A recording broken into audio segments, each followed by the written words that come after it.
ఓం విఘ్నేశ్వరాయ నమ. శ్రీమద్ భాగవతము 71వ అధ్యాయము. యశోదాదేవి పాలగుండను దింపి వెనక్కు తిరిగి వచ్చి కృష్ణుడి కోసం చూసింది. ఇంకెక్కడి కృష్ణుడు, కుండ పగిలిపోయి ఉంది. ప్రవహిస్తున్న మజ్జిగ, వెన్న వీటన్నిటినీ చూసింది. గోపికలు చెప్పింది యథార్థమే.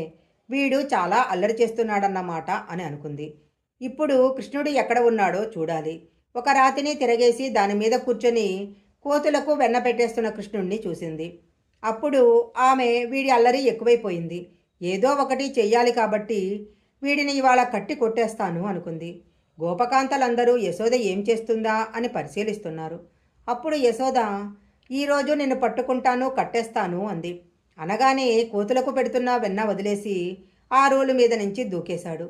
కృష్ణుడిని పట్టుకుందామని ఆమె వెతుకుతూ దగ్గరికి వెళ్ళింది. ఈయన పరిగెత్తుకుంటూ వెళ్ళి స్తంభం చాటును నక్కేవాడు. అమ్మా, నేనింకెప్పుడు దొంగతనం చెయ్యను, ఎవరింటికి వెళ్ళను, వెన్న తినను, నన్ను కొట్టకు అని కళ్ళు నులిమేసుకుని ఏడవటం మొదలుపెట్టాడు. అరచెయ్యి అంతా కాటుకైపోయింది, బుగ్గలన్నీ కాటుకైపోయింది. ఈ లీలా జరుగుతుంటే 33 కోట్ల మంది దేవతలు, పార్వతీ సహితుడై ఈశ్వరుడు, బ్రహ్మగారు ముక్కున వేలు పెట్టుకుని చూశారు.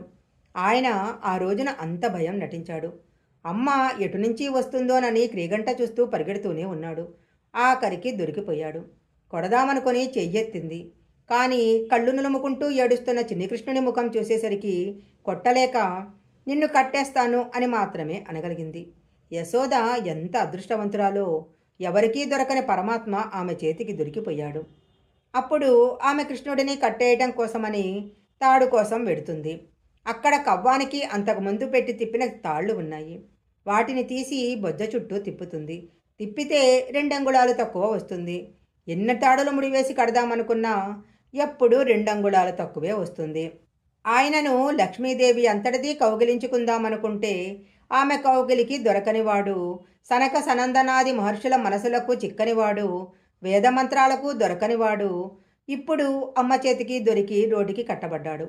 చివరకు యశోదాదేవి కృష్ణుడిని త్రాటితో రోటికి కట్టేసి నీతులు చెప్పటం ప్రారంభించింది. అప్పుడు నిజంగా కొడుతుందని భయపడిన వాడిలా అమాయకంగా చూస్తున్న స్వామికి, ఒంటి మీద శ్రీవచ్చం తప్ప మరొక మచ్చలేని స్వామికి పొట్టభాగమంతా తాడుతో నలిగిపోయి గుర్తుపడింది. 2 అంగుళాల తాడు తక్కువ అవడం అంటే ఏంటి? భగవంతుని పూజ చేసేటప్పుడు మనం ఎందుకు పూజ చేస్తున్నామో మర్చిపోవాలి. నా స్వామికి ఇది చెయ్యకుండా నేనెలా ఉండగలను అనే భావన పెరగాలి.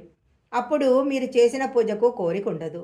ఒక ప్రయోజనము ఆశించి చేస్తున్నాను, నేను ఈ పూజను చేస్తున్నాను అనే 2 భావనలను మర్చిపోతారు. అదే విచిత్రము. అప్పుడు పూజలో తాదాత్మ్య స్థితికి వెళ్ళిపోతారు. ఈ 2 భావనలను మర్చిపోవడమే తాడు 2 అంగుళాలు తక్కువ అవుతున్నదనే విషయాన్ని మర్చిపోవటము. అలా ఎలా తక్కువ అవుతున్నదని తెలియకపోవటము. ఇలాంటి తాదాత్మ్యానికి ఈశ్వరుడు పొంగిపోతాడు. కేవలము భక్తి చేత పరమాత్మ వసుడవుతాడు. మౌనంగా ఉన్న వాళ్లకు, జ్ఞానులకు, దయానం చేసేవాళ్లకు, దానం చేసేవాళ్లకు భగవంతుడు ఇలా లొంగుతాడు అని చెప్పలేము. కేవలము పరమభక్తితో ఆయన వెంటబడి మీరు ఏ రకంగా పరమాత్మతో అనుబంధం పెట్టుకున్నా అది ఉద్ధరించి ఈశ్వరుని కట్టి మీ దగ్గరకు తీసుకొచ్చి నిలబెట్టగలదు. అది కేవలము భక్తికే సాధ్యము.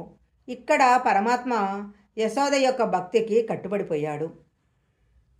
శ్రీమద్ భాగవతము అధ్యాయం 71 సంపూర్ణం.